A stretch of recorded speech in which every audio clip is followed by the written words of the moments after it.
नमस्कार साथियों। तो चलिए आज के दैनिक जागरण में क्या खास खबरें हैं उनके बारे में एक एक करके हम लोग देख लेते हैं। और याद रखिए दैनिक जागरण का नेशनल एडिशन है, राष्ट्रीय संस्करण है, तो इसमें आप लोगों को महत्वपूर्ण खबरें ही देखने को मिलेगी। कल आप लोगों ने देखा कि हम लोगों ने बजट पर विस्तार से चर्चा की थी और एक सामान्य जानकारी देख ली थी। अगर आप बजट से कोई भी क्वेश्चंस आपके एग्जाम में पूछा जाएगा तो आप लोग जरूर उसका सवाल का जवाब दे पाएंगे, बहुत ही आसान शब्दों में दे पाएंगे, आपको कोई परेशानी नहीं होगी। आज बजट से 3 सवाल है मेरे और आप लोगों को हर हाल में नीचे उनका जवाब देना है। कल आप लोगों ने क्लास देखी होगी तो आप लोगों ने जरूर दे पाएंगे। एक तो भारत में पहली बार बजट कब पेश किया गया था और किस आर्टिकल के तहत बजट शब्द या बजट शब्द के संदर्भ में लिखा गया है। केंद्र स्तर पर यानी कि राष्ट्रीय स्तर पर बजट पेश होता है और फिर आप देखते हैं कि राज्यों में भी होता है, तो राज्यों में किस आर्टिकल के तहत होता है उन दोनों के बारे में आपको बताना है। ठीक है। समान नागरिक संहिता की दिशा में एक कदम और बढ़ा उत्तराखंड। विशेषज्ञ समिति की अध्यक्ष जस्टिस रंजना प्रकाश देसाई ने मुख्यमंत्री धामी को सौंपा मसौदा। आज मंत्रिमंडल के समक्ष रखा जाएगा समिति का ड्राफ्ट और 6 को विधानसभा सत्र में सदन के पटल पर रखा जाएगा विधेयक। 4 खंडों में और 740 पृष्ठों में है विशेषज्ञ समिति का ड्राफ्ट। प्रमुख संस्तुतियों की बात करें तो तलाक के बाद भरण पोषण को सभी धर्मों में एक कानून की संस्तुति। प्रदेश की अनुसूचित जनजातियां इस कानून से रहेंगी बाहर। सभी धर्मों में विवाह की आयु लड़की के लिए 18 वर्ष अनिवार्य। लिव इन रिलेशन के लिए आवश्यक होगा पंजीकरण। बहुपत्नी प्रथा होगी समाप्त। एक पति पत्नी का नियम होगा सभी धर्मों पर लागू। कानून तोड़ने वालों के लिए सजा व आर्थिक दंड प्रावधान रखने की संस्कृति। अन्य धर्म या जाति में विवाह पर भी लड़की के अधिकारों का हनन नहीं। एक बात आप लोगों को बता दूं, देखिए समान नागरिक संहिता यानी कि सबके लिए समान कानून की बात हो रही है। अब ये प्रस्ताव आपका विधानसभा में जाएगा, विधानसभा पास करेगा, फिर आप देखते हैं कि राज्यपाल सहमति देगा, फिर वो कानून बन जाएगा। तब क्लियर मालूम चलेगा कि उस कानून में क्या क्या कहा गया है। अभी आप लोगों को इतना मतलब याद रखना है कि यूसीसी यानी कि समान नागरिक संहिता का मतलब होता है कि सबके लिए समान कानून हो। उत्तराखंड की बात करें तो देखिए उत्तराखंड है, देहरादून इसकी राजधानी, इसकी अंतर्राष्ट्रीय सीमा चाइना से लगती है और राज्यों में नेपाल, आपकी अंतर्राष्ट्रीय सीमा नेपाल से भी लगती है। राज्यों में आपका हिमाचल प्रदेश और उत्तर प्रदेश से लगती है। ये उत्तर प्रदेश से अलग करके बनाया गया था 9 नवंबर सन 2000 में। गुरमीत सिंह यहाँ के राज्यपाल है और मुख्यमंत्री पुष्कर सिंह धामी है। विधानसभा में 70 सीट है, राज्यसभा में 3 सीट है, लोकसभा में 5 सीट है। 53,483 वर्ग किलोमीटर में फैला हुआ है आपका उत्तराखंड, ये आप लोग याद रखिएगा। प्रधानमंत्री पद की दौड़ में है विपक्षी गठबंधन के सारे नेता। ये आप देखते हैं राष्ट्रपति के अभिभाषण पर लोकसभा में धन्यवाद प्रस्ताव पर चर्चा के दौरान बोली भाजपा। सत्ता पक्ष ने उपलब्धियां गिनाकर जताया मई में मोदी सरकार की फिर से वापसी का भरोसा। और आप देखते हैं कि देखिए अगर हम बात करें लोकसभा में तो लोकसभा में आप देखते हैं 543 सीटें हैं और इनका चुनाव डायरेक्ट जनता यानी कि मतदाताओं के द्वारा होता है। अगर आपकी उम्र 18 साल हो चुकी है तो वोटर सूची में नाम जुड़ चुका है होगा और आप लोग वोट डालने भी जाते होंगे। और अगर आपकी उम्र 25 साल हो चुकी है तो आप लोकसभा का चुनाव लड़ सकते हैं। ये चुनाव कौन करवाता है? इलेक्शन कमीशन ऑफ इंडिया, भारतीय निर्वाचन आयोग, एक संवैधानिक संस्था है। संविधान के अनुच्छेद 324 के तहत इसकी स्थापना की बात की गई। 25 जनवरी 1950 में स्थापना हुई थी। 25 जनवरी को आप लोग मतदाता दिवस मनाते हैं। नई दिल्ली में इसका सचिवालय देखने को मिलेगा। सुकुमार सेन पहले मुख्य चुनाव आयुक्त थे। ज्ञानवापी में पूजा पर रोक नहीं, जिला जज के आदेश के खिलाफ मस्जिद पक्ष को तत्कालिक राहत नहीं। इलाहाबाद हाईकोर्ट ने कहा कि मस्जिद पक्ष पहले 17 जनवरी के मूल आदेश को चुनौती दे। इस आदेश के तहत बनारसी जिलाधिकारी नियुक्त किए गए ज्ञानवापी तलगरे के रिसीवर कोर्ट में अगली सुनवाई की तिथि 6 फरवरी दी गई है। ये आपने देखा है कि देखिए मंदिर पक्ष को अपील की योग्यता पर आपत्ति है ना, मंदिर पक्ष को जो पूजा की छूट मिली हुई है ना, पूजा की अनुमति, उसी को लेकर आप देख बात हो रही है।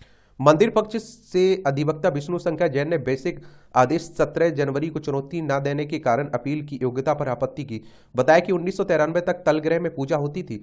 सेवायत ने पूजा करने की अनुमति मांगी किंतु अदालत ने वादी के पक्ष में कोई आदेश नहीं दिया।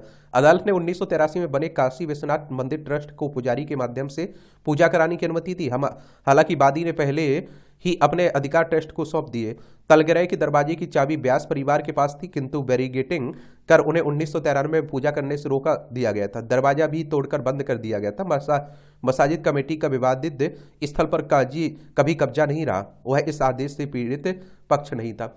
यहाँ आप देखते हैं कि पहले पूजा होती थी, लेकिन 1993 तक आप देखेंगे जब राम मंदिर मामला और बाबरी मस्जिद का मामला पीक पर था, दंगे हो रहे थे, उस समय इसे बंद कर दिया गया था कि कहीं यहाँ भी अशांति ना फैले। ठीक है। तलगरह तलगरह लाए गए 8 विग्रह। ये ज्ञानवापी तलगरह में गुरुवार को ब्रह्म मुहूर्त में व्यासपीठ का के निकट स्थित स्थापित देव विग्रहों की नियमित राग भोग पूजा आरती शुरू हुई है ना, उसी की बात। और देखिए यहाँ भी भगवान शिव के मंदिर को तोड़कर मस्जिद बनाने की बात हो रही है ना, ज्ञानवापी, उसी की बात हो रही है। 200 वर्ष पुराना नक्शा बताएगा कहाँ है आदि विश्वेश्वर मंदिर का गर्भगृह, देख लीजिए। यहाँ भी चल रहा है। सुप्रीम कोर्ट का हेमंत की याचिका पर विचार से इंकार। कोर्ट ने हेमंत सोरेन से राहत के लिए हाईकोर्ट जाने को कहा। हाईकोर्ट भी संवैधानिक अदालत है, सुनवाई में सक्षम है।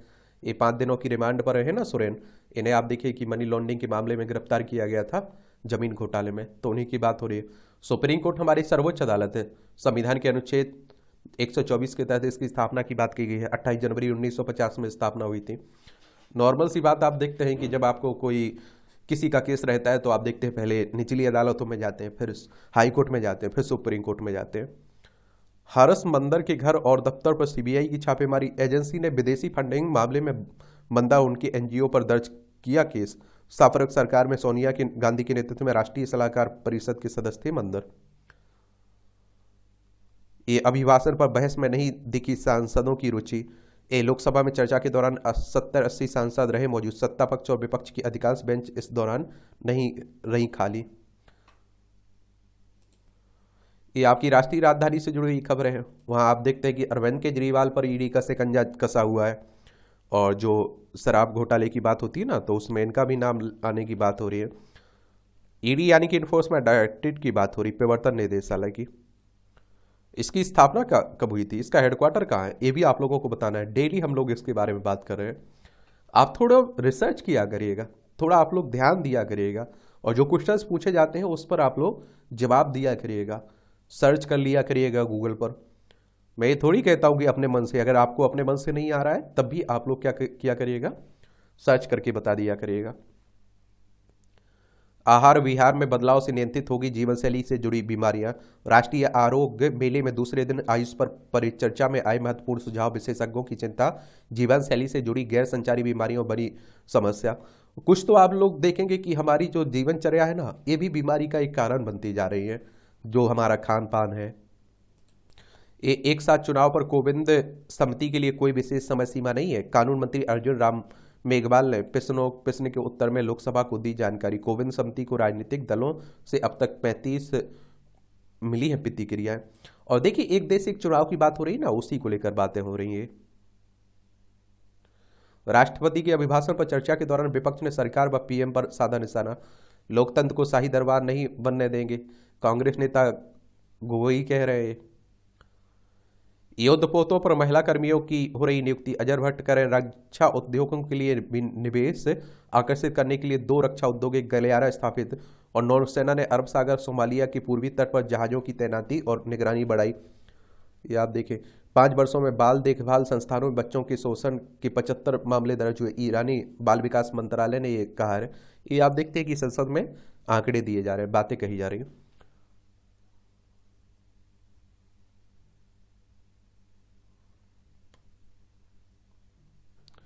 आपराधिक मानहानि का कानून बनाए रखा जाए, ये विधि आयोग ने सरकार को सौंपी रिपोर्ट। प्रतिष्ठा के अधिकार को संवैधानिक बताया। कानून मंत्रालय ने 2017 में यह मुद्दा विचार के लिए विधि आयोग को भेजा था ना, तो उसी की बातें हो रही हैं।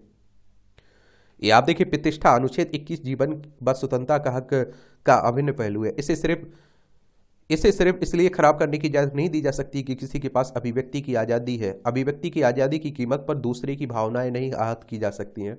ये बात समझ लेनी चाहिए। आपका अधिकार है, अच्छी बात है, लेकिन दूसरे के अधिकारों का हनन मत करिएगा, ये भी अच्छी बात है उससे। अब आप देखिए, झारखंड के नए मुख्यमंत्री चंपई सोरेन बन चुके हैं, ये आपको बता चुका हूं।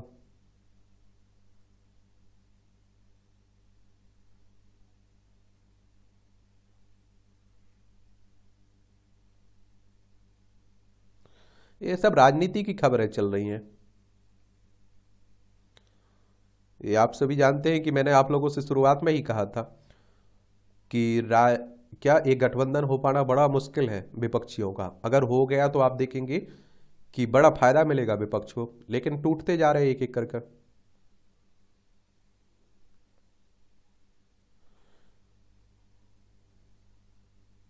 ये राजनीति में उतरे तमिल सुपरस्टार विजय, नई पार्टी का किया ऐलान इन्होंने। अपनी पार्टी तमिझागा वेत्री कजगम का ऐलान किया है इन्होंने। और आप देखिए साउथ में जितने भी एक्टर्स हैं वो अच्छी सफलता भी मिली है उन्हें राजनीति में, मुख्यमंत्री भी बने हैं वहाँ के एक्ट्रेस। जयललिता को देख लीजिए आप लोग, वो भी तो एक समय आप देखते हैं कि वो अभिनेत्री रही हैं, तो कई अभिनेता वहाँ के रहे हैं ऐसे। अब आप देखिए राज्यों में जो बजट आता है, राज्य योगी सरकार ने राम राज्य की संकल्पना को किया साकार। ये राज्यपाल के अभिभाषण से हुई बजट सत्र की शुरुआत। श्री राम मंदिर की स्थापना भारत की सांस्कृतिक गौरव का पुनर्प्रतिष्ठा है। चलिए अच्छी बात है।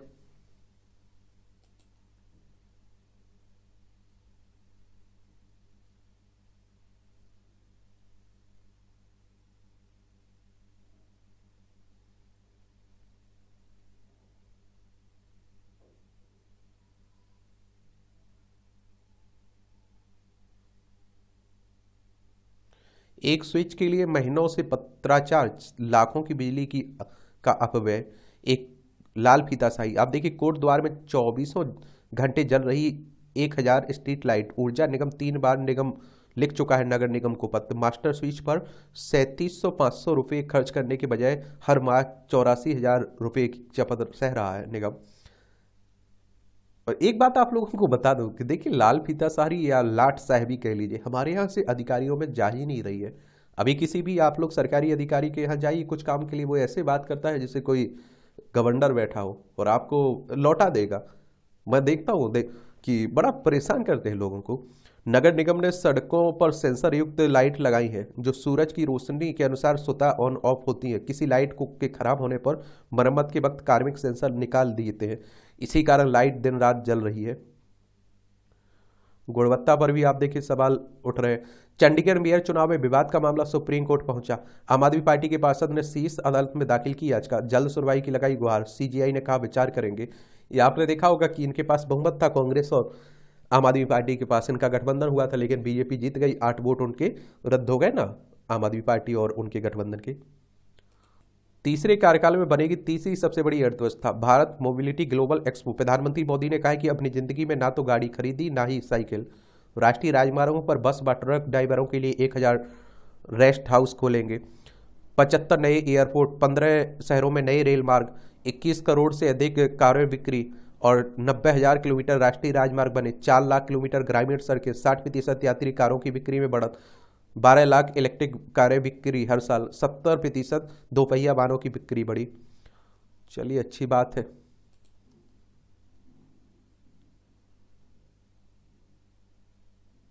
ये आप देखिए ट्रांसपेरेंसी इंटरनेशनल के भ्रष्टाचार धारणा सूचकांक के इस वर्ष संस्करण में अनुसार डेनमार्क, स्वीडन और नॉर्वे जैसे नार्डिक देश सार्वजनिक क्षेत्र में सबसे कम भ्रष्टाचार प्रदर्शित करने वाले देशों में है। और आप देखिए इन देशों की रहन सहन देखिए, लोगों की स्थिति देखिए, बहुत अच्छी देखने को मिलेगी कम भ्रष्टाचार होने के कारण। वहीं अमेरिका, इटली, ताइवान, इजराइल जैसी और अर्थव्यवस्थाओं का प्रदर्शन उतना अच्छा नहीं है। राजनेताओं का सबसे कम भरोसा रखने वाले लोगों का प्रतिशत आप देखिए, ब्राजील में 37, ब्रिटेन में 35, आप देखिए अमेरिका में 29, मैक्सिको में 29, जर्मनी में 24, भारत में 24 आपको देखने को मिलेंगे। प्रतिशत में ही आंकड़े, ये भी याद रखिएगा। उड़ीसा में 68 और असम में 11,000 करोड़ के प्रोजेक्ट होंगे लॉन्च। आज 2 दिवसीय दौरे पर उड़ीसा, उसके बाद और असम जाएंगे प्रधानमंत्री साहब। कामाख्या दिव्य परियोजना थर्मल पावर प्लांट का होगा शिलान्यास। कॉमनवेल्थ सम्मेलन का उद्घाटन करेंगे प्रधानमंत्री साहब, ये भी आपको देखने को मिलेगा।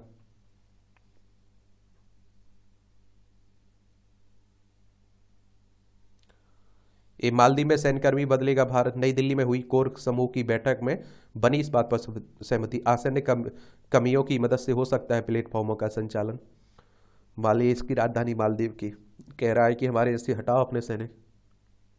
एक गुवाहाटी हाईकोर्ट ने असम में भैंसों की लड़ाई पर लगाई प्रतिबंध। ये आप देखिए, the people fire the ethical treatment of animals द्वारा याचिका दायर करने के बाद पूरे असम में भैंसों की लड़ाई पर प्रतिबंध लगा दिया। कोर्ट ने सभी जिला प्रशासन को राज्य में आवश्यक बिहू समय प्रथा के रूप में आयोजित की जाने वाली भैंसों की लड़ाई पर अस्थायी रोक लगाने का निर्देश दिया है। अदालत ने असम सरकार को मामले में 6 फरवरी तक कार्रवाई रिपोर्ट प्रस्तुत करने का आदेश दिया। बिहू त्योहार होता है ना असम में, उसी समय आप देखिए भैंसों की लड़ाई भी उसमें शामिल होती है, तो उसी की बात हो रही है।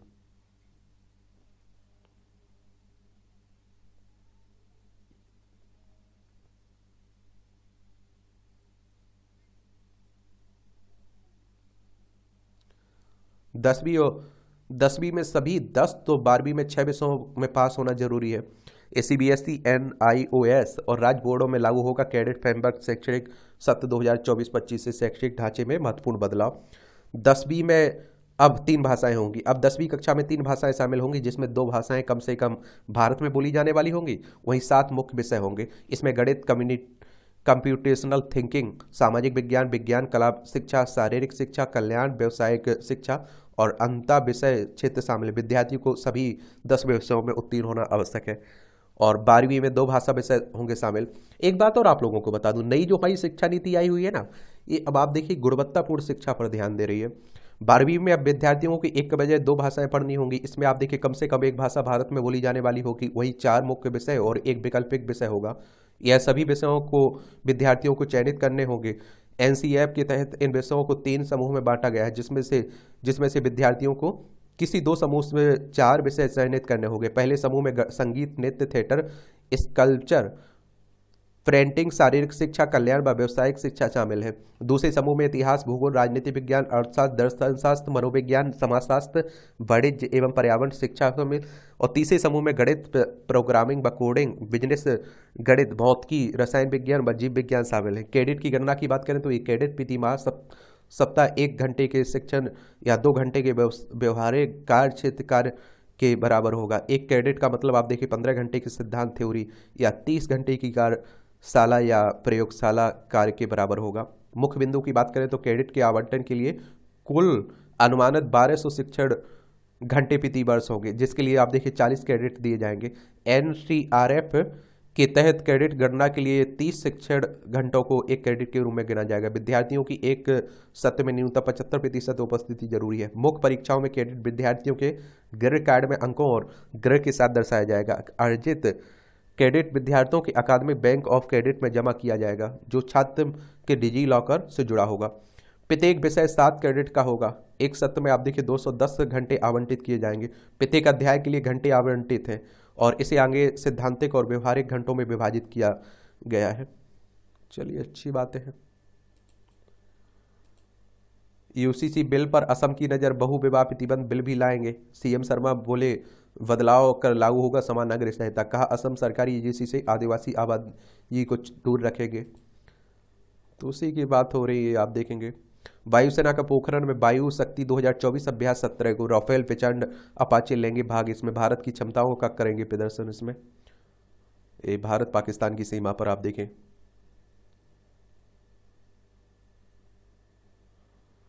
चलिए,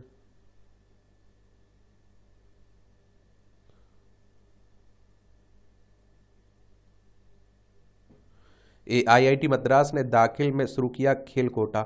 ऐसा कहने वाला पहला IIT। प्रत्येक UG कार्यक्रम में 2 सीटें। राष्ट्रीय और अंतर्राष्ट्रीय खेल में कम से कम 1 पदक जीतना जरूरी है। इसमें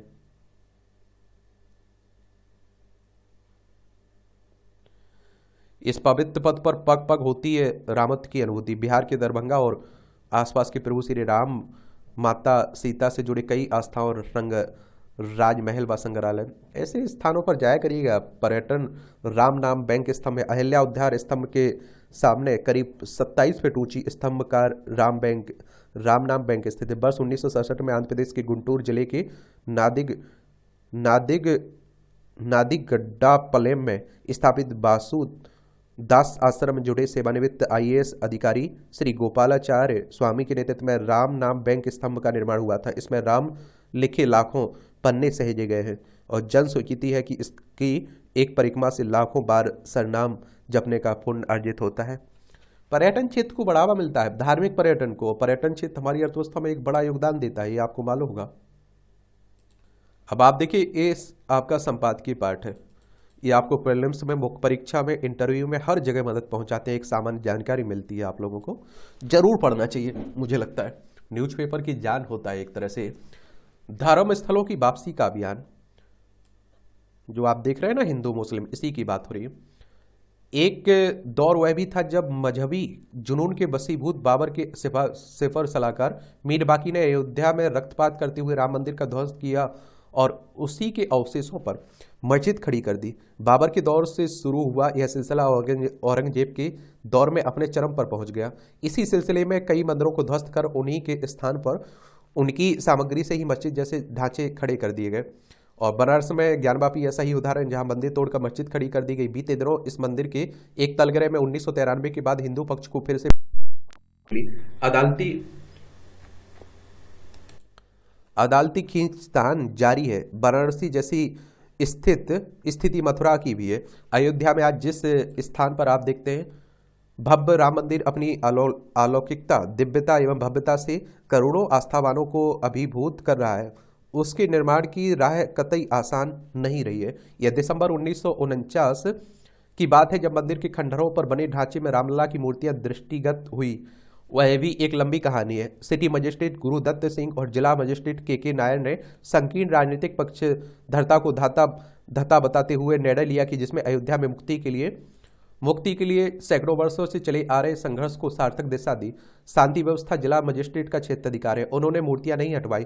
प्रधानमंत्री नेहरू हाथ मलते रह गए। नेहरू जी का एजेंडा ही भारत में हिंदू पुनर्जागरण की संभावनाओं को रोकना था। इसलिए स्वतंत्र भारत में कथित इतिहासकार यही सिद्ध करते हैं कि रामकृष्ण काल्पनिक चरित्र है, रामायण महाभारत केवल कल्पना है। यह तो प्रसिद्ध पुरातत्ववेत्ता बीवी लाल थे जिन्होंने रामायणकालीन स्थलों को खोजकर इसे विवाद पर विराम लगाया। फिर भी विरोधी खेमे में हार नहीं मानी और साक्ष्यों को अदालत में शपथ पत्र लगाकर खारिज करता रहा। और भारत प्राचीन काल से एक बड़े आर्थिक शक्ति एवं वैश्विक अर्थ साम्राज्य का संचालक रहा है और उसकी रणनीति तो शक्तिशाली सेनाओं की होनी चाहिए थी, लेकिन यह सुनिश्चित नहीं किया गया। गंधार और सिंध से पराजयों का क्रम प्रारंभ हुआ। जबरदस्त प्रतिरोध के बाद भी शत्रु संहार की एकीकृत रणनीति के अभाव में मजहबी आक्रांताओं भारत भूमि में प्रवेश करते गए। धार्मिक भारत अपने योद्धाओं को एक होकर धर्म युद्ध के लिए ललकार नहीं सका। अयोध्या की भूमि पर कितने ही युद्ध हुए। कनिंघम गजेटियर के अनुसार बाबर के सिपह सलार मीर बाकी के साथ हफ्तों चले युद्ध में मंदिर का ध्वंस और हजारों हिंदुओं का बलिदान हुआ।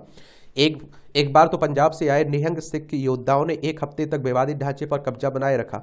अंग्रेजों के राज में 1885 चला आ रहे इस कानूनी विवाद का पटाक्षेप 9 नवंबर 2019 को उच्चतम न्यायालय के निर्णय के बाद हुआ है। और इसमें कोई संदेह नहीं है कि इस्लामिक आक्रांताओं ने भारत में हिंदुओं के हजारों मंदिरों को ध्वस्त किया है और ध्वंसावशेषों के उपयोग से मस्जिदों से लेकर खानकाहें तक बनाए गए हैं। उन आक्रांताओं से भारत के अंतिम निर्णायक युद्ध का समय निकट आ रहा था। मराठों ने अंतिम मुगल शासकों को बंधुआ स्थिति में रख छोड़ा। राजपूताना भी मुगलों के वर्चस्व से बाहर रहा था। दक्षिण भारत में भी इन आक्रांताओं को चुनौतियां मिलने लगी। संभवतः कुछ ही वर्षों में सुल्तानों, मुगलों और नवाबों का यह काल एक लंबे दो स्वप्न के समान भारत भूमि से सदा सर्वदा के लिए विदा हो जाता। लेकिन एकाएक यूरोपीय शक्तियां, विशेषकर अंग्रेजों के आगमन ने समीकरण बदल नया अध्याय जोड़ दिया। अंग्रेजों का उद्देश्य भारत की समृद्धि के आधार स्तंभों को नष्ट कर आर्थिक शोषण का आर्थिक साम्राज्य खड़ा करना था। उन्होंने केवल हिंदू मुस्लिम विभाजन का ही उपयोग नहीं किया, बल्कि और भी जितनी विभाजक रेखाएं बना सकते थे उन्होंने बनाते गए। फिर 1857 के संग्राम के उपरांत अंग्रेज और सावधान हो गए। उन्होंने हिंदू धर्म के विरुद्ध पिछन्न सामाजिक शैक्षणिक अभियान चलाया।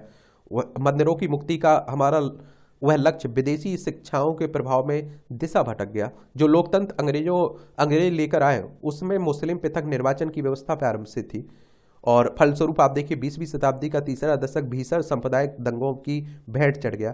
पाकिस्तान का निर्माण उसकी परिणति सिद्ध हुआ।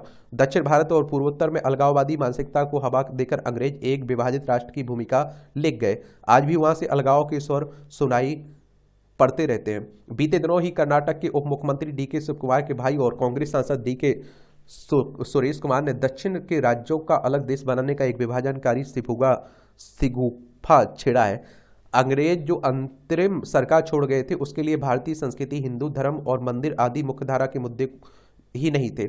ऐसे में राम मंदिर का अयोध्या में अपने पूर्ण भव्य रूप में प्रकट होना और प्रधानमंत्री मोदी को बालक राम की आरती करते देखना हमारी सनातन सभ्यता के लिए गर्व एवं परम आह्लाद का अवसर रहा। आज कृष्ण जन्मभूमि और ज्ञानवापी मंदिर भी कानूनी सुरंगों से बाहर आ रहे हैं। इन दोनों मंदिरों के बारे में तो ऐसे किसी प्रमाण की आवश्यकता ही नहीं है, उन्हें तोड़कर वहां मस्जिद बनाई गई है। ध्वंस किए गए अन्य धर्मस्थलों की वापसी के लिए भविष्य में कितनी याचिकाएं दायर होंगी, इसका आकलन भी संभव नहीं है।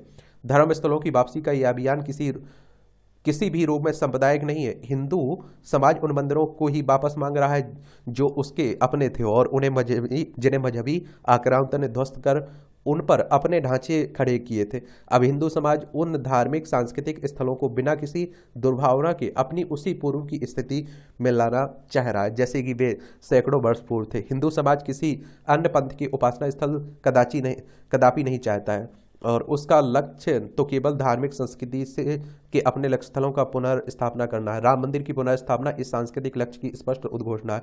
लेखक पूर्व सैनिक और प्रशासक है, इनका नाम है कैप्टन आर विक्रम सिंह के द्वारा यह आर्टिकल लिखा गया है। और मुझे लगता है, देखिए, कहते हैं कि 3000 से ज़्यादा स्थल हैं जहाँ हिंदू और मुस्लिमों के बीच विवाद बना हुआ है।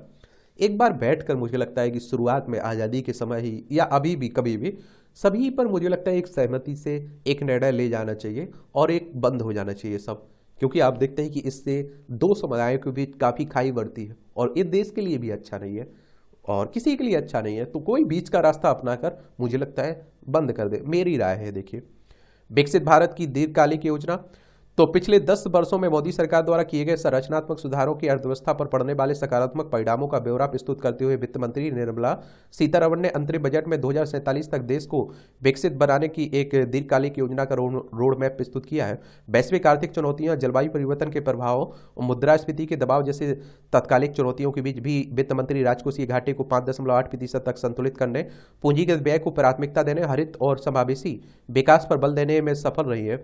और आप देखेंगे, देश को आगे बढ़ाने के लिए उन्होंने गरीबों, महिलाओं, युवाओं, किसानों के कल्याण को सर्वोच्च प्राथमिकता देने की बात कही है। विकसित देश की तरफ कदम बढ़ाते हुए पूंजीगत व्यय पर फोकस किया है। पूंजीगत परिव्यय में लगभग 11 लाख करोड़ रुपए से अधिक की राशि रखी गई है, जो जीडीपी का 3.4% है। इसके अंतर्गत 3 प्रमुख आर्थिक रेलवे कॉरिडोर बनाए जाएंगे। यात्रियों की सुरक्षा, सुविधा और आराम बढ़ाने के लिए 40,000 सामान्य रेल बोगियों को वंदे भारत मानकों के अनुरूप परिवर्तित किया जाएगा। विमानन क्षेत्रों व मेट्रो का विस्तार होगा और देश के विकास में महिलाओं की बढ़ती भूमिका का असर भी अंतरिम बजट में दिखा है। इस दिशा में लखपति दीदी कार्यक्रम के लक्ष्य को 2 करोड़ से बढ़ाकर 3 करोड़ करने का निर्णय लिया गया है। उल्लेखनीय है कि 9 करोड़ महिलाओं के साथ 83 लाख स्वयं सहायता समूहों ग्रामीण सामाजिक आर्थिक परिदृश्य को बदल रहे हैं। वही सर्वाइकल कैंसर की रोकथाम के लिए 9 से आप देखिए 14 वर्ष की आयु की लड़कियों के लिए टीकाकरण की बात कही गई है। सक्षम आंगनबाड़ी और पोषण 2.0 के तहत मातृ एवं शिशु देखभाल के लिए विभिन्न योजनाओं को एक व्यापक कार्यक्रम के तहत लाने की बात भी कही गई है। निश्चित रूप से इससे बेहतर पोषण वितरण और प्रारंभिक बचपन देखभाल कार्यक्रम में तेजी आएगी। आयुष्मान भारत योजना के तहत अब स्वास्थ्य देखभाल कवर करने वाली सभी आशा कार्यकर्ताओं, आंगनबाड़ी कार्यकर्ताओं और सहायिकाओं का सशक्तिकरण किया जाएगा और कृषि क्षेत्र की तीव्र वृद्धि के लिए निजी व सार्वजनिक निवेश को बढ़ावा देने की बात भी अंतरिम बजट में कही गई है। विभिन्न फसलों पर नैनो डीएपी के प्रयोग को बढ़ावा दिया जाएगा। तिलहन उत्पादन में आत्मनिर्भरता हासिल करने के लिए व्यापक प्रयास किए जाएंगे। दुधारू पशुओं की उत्पादकता को बढ़ाने के लिए बुनियादी ढांचा विकास निधि बनाई जाएगी। प्रधानमंत्री मत्स्य संपदा योजना के अंतर्गत जलीय कृषि उत्पादकता को मौजूदा 3 से बढ़ाकर 5 टन प्रति हेक्टेयर तक किया जाएगा। हालांकि प्रत्यक्ष कर संग्रह के बढ़ने एवं रिटर्न दाखिल करने वालों की संख्या में तेज वृद्धि के बाद भी कर के स्लैब में कोई परिवर्तन नहीं किया गया है। बस मौजूदा घरेलू कंपनियों के लिए कॉर्पोरेट टैक्स की दर 30% से घटाकर 22% और कुछ नई विनिर्माण कंपनियों के लिए 15% की गई है। साथ ही नवाचार को प्रोत्साहन देने के लिए 50 साल के लिए ब्याज मुक्त ऋण से 1 लाख करोड़ रुपए का कोष स्थापित होगा। 2070 तक नेट जीरो की प्रतिबद्धता पूर्ति की दिशा में भी कदम बढ़ाया गया है। इसके लिए पवन ऊर्जा क्षमता के दोहन के लिए सहायता प्रदान की जाएगी। परिवहन के लिए सीएनजी और घरेलू उद्देश्यों के लिए पीएनजी में बायोगैस का चरणबद्ध मिश्रण अनिवार्य किया गया है। घर की छतों पर आप देखिए सोलर ऊर्जा को प्रोत्साहन देने के लिए 1 करोड़ परिवारों को हर महीने 300 यूनिट तक मुफ्त बिजली देने का लक्ष्य रखा गया है। वहीं धार्मिक पर्यटन सहित पर्यटन में स्थानीय उद्यमिता के अवसरों का दोहन करने के लिए राज्यों को प्रतिष्ठित पर्यटन केंद्रों का विकास करने, वैश्विक स्तर पर उनकी ब्रांडिंग एवं मार्केटिंग करने के लिए प्रोत्साहित करने की बात कही गई। सुविधाओं और सेवाओं की गुणवत्ता के आधार पर केंद्रों की रेटिंग के लिए एक रूपरेखा स्थापित की जाएगी। इसके लिए राज्यों को दीर्घकालिक ब्याज मुक्त ऋण भी प्रदान किया जाएगा। घरेलू पर्यटन के उभरते क्षेत्रों में बंदरगाह कनेक्टिविटी, बुनियादी ढांचे के विकास और सुविधाएं बढ़ाने के लिए परियोजनाएं शुरू की जाएंगी और इससे रोजगार सृजन में भी मदद मिलेगी। यह भी सच है कि बिना राज्यों के सहयोग के भारत को 2047 तक विकसित बनाना मुश्किल होगा। इसके लिए राज्य सरकारों को 50,000 यानी कि 50 वर्षीय ब्याज मुक्त ऋण के रूप में 75,000 करोड़ रुपए का प्रावधान किया गया। राज्यों को पूंजीगत व्यय के लिए 50 वर्षीय ब्याज मुक्त ऋण की योजना इस वर्ष भी जारी रहेगी, जिसका कुल परिव्यय 1.3 लाख करोड़ रुपए होगा। पीएम आवास योजना ग्रामीण के अंतर्गत अगले 5 वर्षों में 2 करोड़ और घर बनाए जाएंगे। किराए के घरों, झुग्गियों, चालों और अनधिकृत कॉलोनियों में रहने वाले मध्यम वर्ग के योग्य लोगों को अपना घर खरीदने या बनाने में मदद करने की बात कही गई। जनसंख्या वृद्धि और जनसांख्यिकीय परिवर्तनों से उत्पन्न चुनौतियों से निपटने के लिए एक उच्चाधिकार प्राप्त समिति का गठन किया जाएगा। यह अंतरिम बजट विस्तार वाला नहीं है, इसके बावजूद यह लोक लुभावन योजनाओं से परहेज करने और विकास, आप देखिए विकास की महत्वाकांक्षाओं को अधिक मजबूत करने वाला है। मोदी सरकार अपनी प्रतिबद्धताओं के माध्यम से सबका साथ, सबका विकास और सबके विश्वास पर खरी उतरती दिख रही है। लेखक अर्थशास्त्री है डॉक्टर सुरजीत सिंह, इनके द्वारा यह आर्टिकल लिखा गया है। ये ऊर्जा सत्य की खोज। सत्य का अर्थ है जिसका वास्तव में अस्तित्व विद्यमान है। यदि गहनता से मंथन किया जाए तो निष्कर्ष यह निकलता है कि इस संसार में सत्य और असत्य के बीच विभेद कर पाना और असत्य की भीड़ में सत्य को पहचान पाना एक नितांत कठिन कार्य है। और आप देखेंगे बृहदारण्यक उपनिषद में उल्लेख है कि अस्तो मां सद्गमय, अर्थात मुझे असत्य से सत्य की ओर ले चलिए। और एक कहावत यह भी है कि प्रयास जो दिखता है वह सत्य नहीं होता है और जो सत्य होता है वह दिखाई नहीं देता है। अच्छा कॉलम लिखा जाता है, देख लिया करिएगा। अलगाववाद को हवा। ये आप देखिए कर्नाटक के सांसद ने जो आप देखते हैं कि कह रहे हैं कि अलग देश बनाने की मांग हो रही है, उसको लेकर बातें हो रही हैं। एक बात आप लोगों को बता दूं, जब देखिए देश आज़ाद हुआ उस समय आप देखिए 563-65 रियासतें थी। अंग्रेजों को, दुनिया को लगता था कि ये कई भागों में भारत बट जाएगा। उस समय आप देखते हैं कि भारत को एक हुआ और आज भी एक है। उस समय से कोई अलग नहीं हुआ हमसे और ना ही आगे होगा।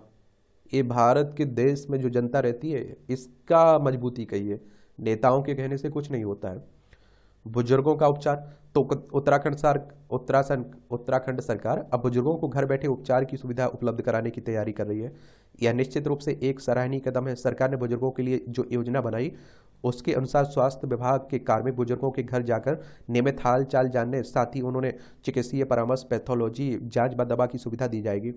देखा जाए तो इस समय प्रदेश में बड़ी संख्या में बुजुर्ग एकाकी जीवन व्यतीत कर रहे हैं। भागदौड़ की जिंदगी में उन्हें पूछने वाला कोई नहीं है। उम्र बढ़ने के साथ स्वास्थ्य संबंधी दिक्कतें भी बढ़ने लगती हैं।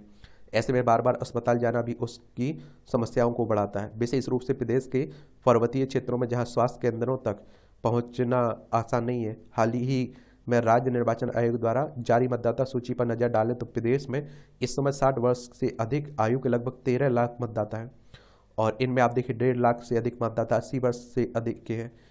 और ऐसे में यदि उत्तराखंड सरकार इन्हें घर बैठे स्वास्थ्य सुविधाएं देती है तो इससे बेहतर कुछ नहीं हो सकता है। वैसे यह भी सही है कि मैदानी क्षेत्रों में आप देखते हैं कि तो योजना आसानी से संचालित हो सकती है, लेकिन पर्वतीय क्षेत्रों में यह कार्य खासा चुनौतीपूर्ण होगा, जहां स्वास्थ्य सेवाओं की स्थिति बहुत अच्छी नहीं है। कारण पर्वतीय क्षेत्रों में अभी भी स्वास्थ्य विभाग कार्मिकों की कमी से जूझ रहा है। यहाँ ना तो विशेषज्ञ चिकित्सक हैं और ना ही समुचित संख्या में तकसीयन। ऐसे में घर घर जाकर जांच कैसे होगी? इस विभाग को गंभीरता से मंथन करना होगा।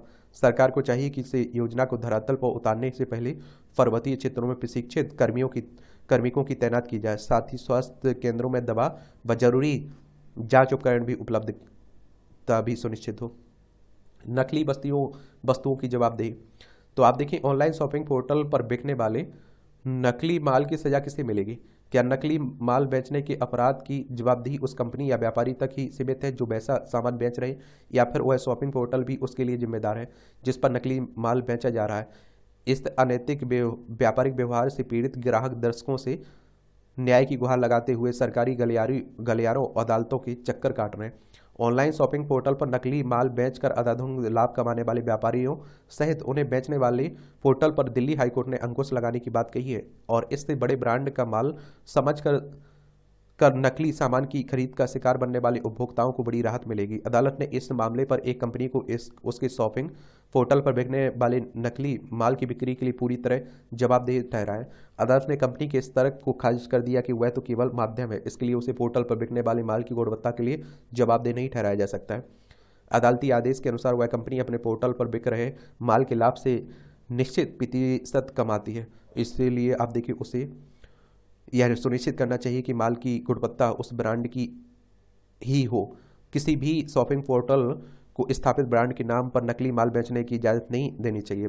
अदालत ने अपने निर्णय में सूचना प्रौद्योगिकी कानून के अनुच्छेद आ के तहत धारा 79(2) में परिभाषित पहुंच प्रदान करने पर भी अपने पोर्टल की भूमिका के तर्क को खारिज कर दिया है। यह फैसला स्पोर्ट्स वियर यानी खेलकूद की पोशाक के एक ब्रांड के नाम पर एक पोर्टल पर नकली माल बेचने जाने के खिलाफ दायर याचिका पर सुनाया गया है। अदालत ने चेताया कि ई कॉमर्स का प्लेटफॉर्म किसी भी हाल में नकलचियों का सुरक्षित अड्डा नहीं बनने दिए जा सकते हैं। इसलिए पोर्टल को उक्त ब्रांड का माल बेचने से मना किया गया है। अदालत ने ई कॉमर्स पोर्टलों को आगाह किया है कि वे मुनाफा कमाने की होड़ में बौद्धिक संपदा कानूनों का उल्लंघन न करें, और इससे न केवल उक्त कंपनियों को राहत मिली बल्कि उन उपभोक्ताओं को भी पूरा दाम चुका कर स्थापित ब्रांड के नाम पर नकली माल पाने से छुटकारा मिला है। इस फैसले से उक्त पोर्टल से नकली माल पाने वाले उपभोक्ताओं द्वारा हर जाना दावा करने की राह भी खुली है। ग्राहक उपभोक्ता अदालतों में भी विक्रेता के खिलाफ हर जाने का दावा कर सकते हैं। लंबे समय से अटके संशोधन अब अदालती आदेश उपभोक्ताओं के हित में होने के बावजूद देर आयद दुरुस्त आयद कहलाएंगे। अच्छी बात है। अच्छा, ये आप देखिए टिप्पणियाँ रहती हैं, देख सकते हैं, आप लोगों को पढ़ना है तो टेलीग्राम पर PDF डाल देता हूँ, वहाँ से डाउनलोड कर लीजिएगा। ये आजकल परीक्षाओं में धांधली से निपटने की तैयारी।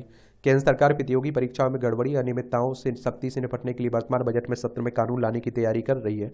शिक्षा भले ही समवर्ती सूची का विषय हो, परंतु यह यदि प्रश्न पत्र लीक का मुद्दा राष्ट्रव्यापी समस्या बन चुका है तो समय की मांग है कि केंद्र सरकार सख्त कानून बनाकर हस्तक्षेप करे। प्रश्न पत्र लीक होने या धांधली को रोकने के लिए सरकार द्वारा सख्त कानून बनाना आवश्यक है ताकि धांधली करने वालों में कानून का भय हो, व्याप्त हो। अब देखिए हर राज्य में आप लोगों को देखने को मिलता है, आप लोग पेपर दे के घर नहीं पहुंच पाते हैं और आप लोगों को मालूम चलता है कि पेपर लीक हो गया, धांधली हो गई। परीक्षा प्रणाली में सुधार की आवश्यकता की बात भी हो रही है, होना चाहिए। एक सबका साथ और केवल अपना विकास, खरी खरी तंज कसा जा रहा है। बदले माहौल में मैदान मारने की जुगत, सरकार की नीतियों की झलक। जिस बजट को चुनावी लोक लुभावन घोषणाओं से मुक्त माना जा रहा है उसमें भी प्रधानमंत्री नरेंद्र मोदी अपने लाभार्थियों का दायरा और बड़ा करने में अधिक मजबूती से आगे बढ़ते दिख रहे हैं। ये सर्वशक्ति आप देखिए 138% की बढ़ोतरी हुई है आयकर रिटर्न में फाइल करने वालों की संख्या में पिछले 10 वर्षों में दुगना से ज़्यादा बढ़ी करदाताओं की संख्या। ये संख्या करोड़ में है। आप देखिए 2013-14 में 3.36 थी, अब 2023-24 में 8 करोड़ हो गई। 400% बढ़ा ऑनलाइन गेमिंग से GST संग्रह की नई दरों से। ऑनलाइन गेमिंग पर 1 अक्टूबर 2023 से 28% GST लगाया था। अब ऑनलाइन गेमिंग से GST संग्रह 225 करोड़ रुपये मासिक था, जो अब 1200 करोड़ रुपये पर पहुंच गया है। करदाताओं के हित में और आसान होगी RTI दाखिल करने की प्रक्रिया। CBDT चेयरमैन ने कहा कि बजट में घोषित नीति के अनुसार 1 करोड़ मुकदमों को खुद की खत्म कर देगा विभाग। इससे जुड़ी सूचना E-फाइलिंग पोर्टल में दी जाएगी ताकि अगर आयकर दाताओं की आपत्ति है तो उसे सामने ला सके। 10 दिन रह गए आयकर रिटर्न का औसत प्रोसेसिंग समय। चलिए अच्छी बात है। ऑनलाइन नागरिक सुविधाओं के लिए राज्यों को मिलेगी मदद। राष्ट्रीय शहरी डिजिटल मिशन में पहले साल खर्च होंगे 1450 करोड़ और 6000 करोड़ से ज़्यादा खर्च होंगे 4 साल के दौरान इस मिशन में। बहुआयामी गरीबी खत्म करने के प्रयासों में तेजी। संबंधित मदों में चालू वित्त वर्ष की तुलना में अगले वर्ष आपके लिए आप देखिए 10% से अधिक का इजाफा। 80,671 करोड़ रुपए का आवंटन किया गया पीएम आवास योजना के लिए। 12,467 करोड़ रुपए का आवंटन किया गया है पीएम पोषण शक्ति निर्माण के मद में। 37,500 करोड़ रुपए का आवंटन किया गया है समग्र शिक्षा के मद में। गरीबों से जुड़े मानकों में सबसे अधिक 50% की बढ़ोतरी आवास की मद में की गई है। गरीब परिवारों के एलपीजी कनेक्शन के पर आगामी वित्त वर्ष में 9,094 होंगे।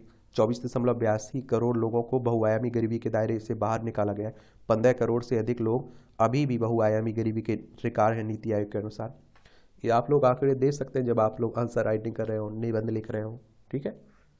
और बहुआयामी गरीबी को नापने का आधार तो पोषण, बच्चों की मृत्यु दर, माताओं का स्वास्थ्य, स्कूल में बिताए जाने वाले साल, स्कूल में बच्चों की हाजिरी, खाना पकाने की ईंधन, स्वच्छता, बिजली, पेयजल, आवास, संपदा व बैंक खातों सुविधाओं के आधार पर बहुआयामी गरीबी को मापा जाता है। ये ऐसी सुविधाएं जिनसे मिलने से लोग खुद को गरीब नहीं समझते हैं, भले ही उनकी नगद आय नहीं बढ़ी हो। तो ये सब याद रखा करिएगा। फ्रांस में एफिल टावर में यूपीआई की शुरुआत हुई है। देखिए, विदेशी मुद्रा भंडार में 59 करोड़ डॉलर की वृद्धि हुई है। आरटीआई 2, 3 और 5 अधिसूचित किए गए हैं। आयकर विभाग ने 500 करोड़ का आईपीओ लाएगी आधार हाउसिंग। चुनौतियों के बावजूद भारत दुनिया का उज्ज्वल स्थान बना है। वाणिज्य मंत्री पीयूष गोयल ने एफटीए करते समय सरकार सुनिश्चित करती है सभी शर्तें भारत के लिए सर्वोत्तम है। राजकोषीय नजरिए से सूझबूझ वाला अंतरिम बजट रहा। बेरी नीति आयोग के उपाध्यक्ष सुमन बेरी कह रहे हैं, नीति आयोग आपका 2015 में आया था योजना आयोग को की जगह, हाथ से बढ़े लेकिन सड़क सुरक्षा का घटा आवंटन। अंतरिम बजट में 272 करोड़ ही मिले, पिछले साल दिए गए थे आप देखिए 330 करोड़ रुपए। संसदीय समिति भी सड़क सुरक्षा के लिए आवंटन नहीं बढ़ाने पर जता चुकी चिंता।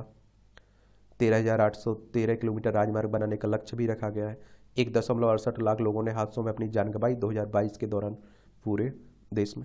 ये आंकड़े जरूर याद कर लिया करिएगा जब आंसर राइटिंग कर रहे हैं, निबंध लिख रहे हैं कहीं इस विषय से संबंधित, तो उस पर आप लोग बता सकते हैं। बड़ी कंपनियों में खरीदारी से सेंसेक्स में 440 का अंक का उछाल हुआ है। जीएसटी व आयकर में वृद्धि की पूरी गुंजाइश है। 8 करोड़ को पार कर चुकी है 2022-23 में आरटीआई भरने वालों की संख्या। 11.5% की बढ़ोतरी होगी अगले वित्त वर्ष में। टैक्स के कुल संग्रह में 1.85 लाख करोड़ के पार हो सकता है अगले वर्ष में औसत मासिक जीएसटी संग्रह। ग्राहकों का भरोसा बढ़ाने में जुटी पेटीएम। एक कंपनी के संस्थापक विजय शेखर शर्मा ने कहा कि 29 फरवरी के बाद भी काम करता रहेगा पेटीएम। 2 दिन में 36% तक नीचे आया शेयर मूल्य। 2021 में शेयर बाजार में कदम रखा था इसने। निवेशकों के पास सीईओ को हटाने का अधिकार नहीं है अभी। चलिए, इसके बुरे दिन चल रहे। चालू वित्त वर्ष में परिसंपत्ति मौद्रीकरण से 1.50 लाख करोड़ मिलने का अनुमान जता रहा है केंद्र सरकार। ये आप देखिए अंतर्राष्ट्रीय खबरें हैं। वहाँ आप देखिए रफाह में शरणार्थियों पर हमले का अंदेशा, इजराइल और हमास के बीच चल रहा है ना, तो उनकी बात हो रही। मेगा ड्रोन सौदे से भारत की समुद्री सुरक्षा और मजबूत होगी, अमेरिका कह रहा है। अमेरिकी विदेश विभाग की प्रवक्ता ने कहा कि भारत उसके सबसे अहम साझेदारों में से एक है। 31 प्रीडेटर ड्रोन की बिक्री को मंजूरी के बाद थे। मैथ्यू मिलर ने दी ये प्रतिक्रिया।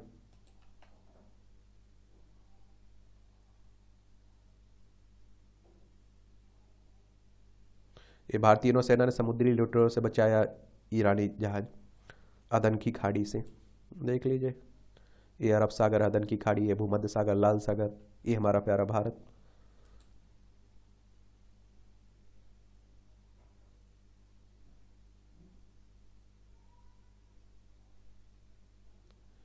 निक्की ने ट्रंप और बाइडन को कहा खड़ूस बुड्ढे।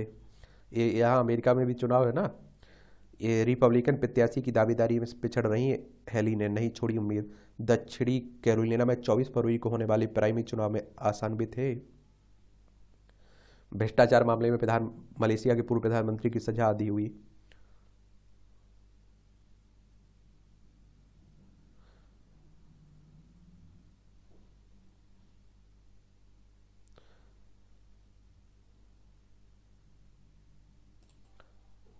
ये आप देखें खेल का क्षेत्र है, तो मुझे लगता है कि खेल क्रिकेट से तो आप लोग एक एक गेंद देखते रहते होंगे।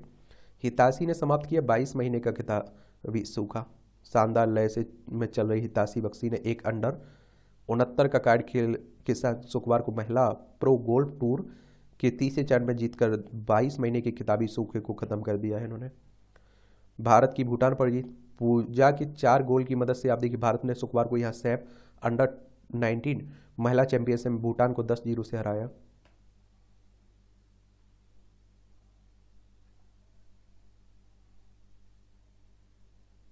अवनी 5वें स्थान पर, भारत की अवनी प्रशांत महिला amateur Asia Pacific golf championship में दूसरे दौर में 3 अंडर 69 का कार्ड खेलने के बाद तालिका में शीर्ष 5 में बनी हुई है। समर का अनुबंध अपग्रेड, वेस्टइंडीज की ऑस्ट्रेलिया पर जीत में शानदार भूमिका निभाने वाले तेज गेंदबाज समर जोसेफ के अनुबंध को अपग्रेड करके अंतर्राष्ट्रीय रिटेनर कर दिया गया है। ज्योत्सनील शाश्वत ने दिल्ली को विकेट के लिए तरसाया रणजी ट्रॉफी में।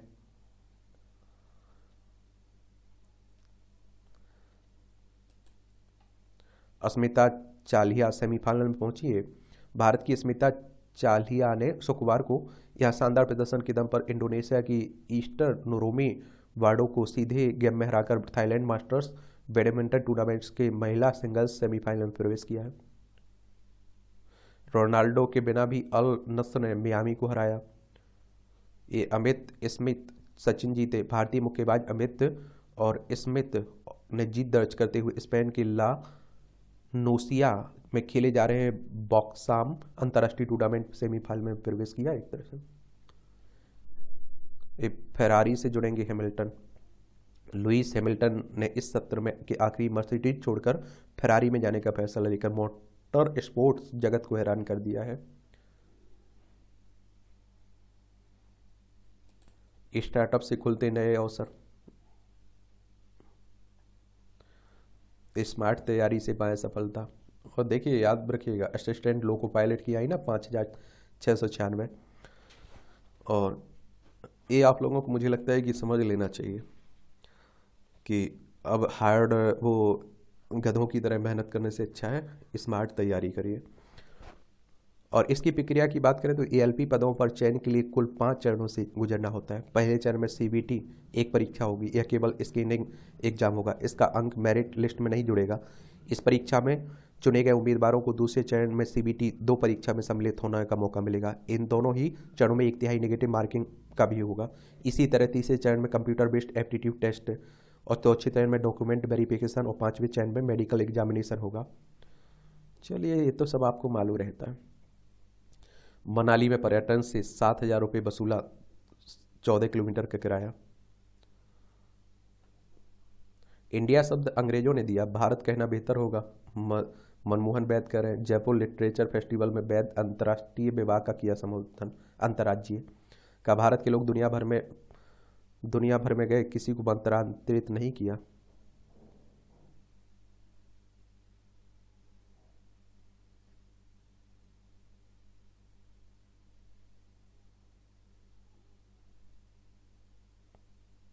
यहाँ भी आप देखते हैं कि जनरल नॉलेज की जानकारी मिल जाती है, परीक्षा के पॉइंट व्यू से पॉइंट मिल जाते हैं। पहली बार अमेरिका में जारी की गई कागजी मुद्रा 1690 में आज ही अमेरिका में कि मैसाचुसेट्स में पहली बार कागजी मुद्रा जारी की गई। ब्रिटिश द्वारा मैसाचुसेट्स टकसाल को बंद करने के बाद सिक्कों की आपूर्ति कम हो जाने की वजह से कागजी मुद्रा को अपनाया गया था। कागज की एक मुद्रा का महत्व एक सिक्के के बराबर था। अंतरिक्ष यान उड़ाने वाली दुनिया की पहली महिला बनी एलिन। 1995 में आज ही अमेरिकी अंतरिक्ष यात्री एलिन कोलिंस अंतरिक्ष यान उड़ाने वाली दुनिया की पहली महिला बनी थी। एलिन अंतरिक्ष यान डिस्कवरी को उड़ाकर रूसी मीर अंतरिक्ष स्टेशन पर ले गई थी। 1999 में वो अंतरिक्ष शटल मिशन की कमान संभालने वाली पहली महिला बनी थी। भारतीय सिनेमा की बेहतरीन अभिनेत्रियों में गिनी जाती है वहीदा। प्रसिद्ध अभिनेत्री वहीदा रहमान का जन्म 1938 में आज ही तमिलनाडु के चेंगलपट्टू में हुआ था। कम उम्र में ही पिता की डेथ के बाद परिवार की आर्थिक जरूरतों को पूरा करने के लिए फिल्मों में प्रवेश किया। बॉलीवुड में करियर की शुरुआत 1956 में सीआईडी फिल्म से की। 1965 में आप देखेंगे कि गाइड फिल्म से ने करियर की नई दिशा दी और उन्होंने कागज के फूल, साहिब बेबी, गुलाम, काला बाजार, रूप की रानी, चोरों का राजा, तीसरी कसम जैसी कई हिट फिल्में की। 2023 में दादा साहब फाल्के अवार्ड से भी सम्मानित किया गया था। नेपाल को वापस मिली चुराई गई कलाकृतियाँ। नेपाल से चोरी की गई पुरातात्विक रूप में महत्वपूर्ण कलाकृतियों को अमेरिका ने वापस लौटा दिया है। देश का पहला तांबे का आवरण वाला बापू टावर बनकर तैयार हुआ है। राष्ट्रपिता महात्मा गांधी की स्मृति में बिहार में के गर्दनी बाग में अद्वितीय गोलाकार बापू टावर बनकर तैयार हो गया। इसकी बनावट ऐसी है कि एक सिरे से ऊपर से नीचे उतरते हुए लोगों के अंतर मन में बापू के आदर्श भी उतरते चले जाएंगे। बापू टावर के समांतर एक आयताकार भवन भी बनाया गया है। प्रत्येक तल पर दोनों भवनों को जोड़ने वाला मार्ग है। जल्द ही यहाँ बापू के जीवन से जुड़े प्रसंगों को चित्र के माध्यम से देखा जा सकेगा। इसका शुभारंभ 4 फरवरी को होने की संभावना है। यहाँ चित्रों के माध्यम से देखे जा सकेंगे बापू के जीवन से जुड़े प्रसंग। 7 एकड़ में आप देखिए 129.38 करोड़ रुपए की लागत से बनी है और कहते हैं 35 टन तांबे का हुआ इस्तेमाल इसमें। 5 वर्ष पहले हुआ था शिलान्यास 2 अक्टूबर 2018 को। आयताकार भवन भी खास है इसमें। चलिए, 2 भारतवंशी संगीतकारों को रॉयल फिलहार्मोनिक सोसाइटी अवार्ड मिला है। जसदीप देगुन को और अल्पेश चौहान को। द संडे टाइम्स के अनुसार द बर्मिंघम ओपेरा कंपनी के संगीत निर्देशक अल्पेश चौहान को कंडक्टर शैली और सितार वादक जसदीप सिंह देगुन को वाद्य यंत्र वादक पुरस्कार और लार्ज स्केल कंपोजिशन पुरस्कार श्रेणी में नामित किया गया है। बायोडिग्रेडेबल स्ट्रा का चक्र 8 से 20 महीने। मैसाच्यूसेट्स के वुड्स हॉल ओशनोग्राफिक इंस्टीट्यूट के शोधार्थियों ने किया शोध। 10 शीर्ष योगदानकर्ताओं में से एक प्लास्टिक स्ट्रा दुनिया भर में 5 साल की सफाई अनुसंधान परियोजना के दौरान अमेरिका के तट रेखाओं पर लगभग 75 लाख प्लास्टिक स्ट्रा पाए गए हैं। 4 महीने में कम हुआ है 25 से 50% वजन। सर्विकल कैंसर के लिए इम्यूनोथेरेपी सबसे प्रभावी है, ये भी कहा जा रहा है। सर्विकल कैंसर HPV यानी कि ह्यूमन पापिलोमा वायरस के कारण होता है। निम्न और मध्यम आय वाले देशों में महिलाओं में कैंसर से होने वाली मृत्यु की दूसरा सबसे बड़ा कारण है ये। किडनी की पथरी का जोखिम कम कर सकती है डायबिटीज की कुछ दवाएं, अनुसंधान कह रहा है। अभ्यास कर रहे धावक को पुलिस ने समझा चोर। लंदन की घटना है। ये बसंत उत्सव की तैयारी। चीन के चौकिंग में बसंत उत्सव के लिए मुख्य सड़कों और स्थलों को रंग बिरंगी लाइटों से सजाया गया है। चौकिंग यांगत्सी और जियालिंग नदियों के बीच स्थित खूबसूरत प्रायद्वीप है। ये मूवियों से जुड़ी खबरें हैं, पढ़ना हो तो पढ़ सकते हैं, छोड़ना हो तो छोड़ सकते हैं। और इस तरह से आप देखेंगे कि आज के न्यूज़पेपर की कहानी खत्म होती है। आप लोग पढ़ते रहिए, एंजॉय करते रहिए। आपका कोई सवाल हो मेरे लिए, सुझाव हो तो आप लोग ज़रूर बता सकते हैं।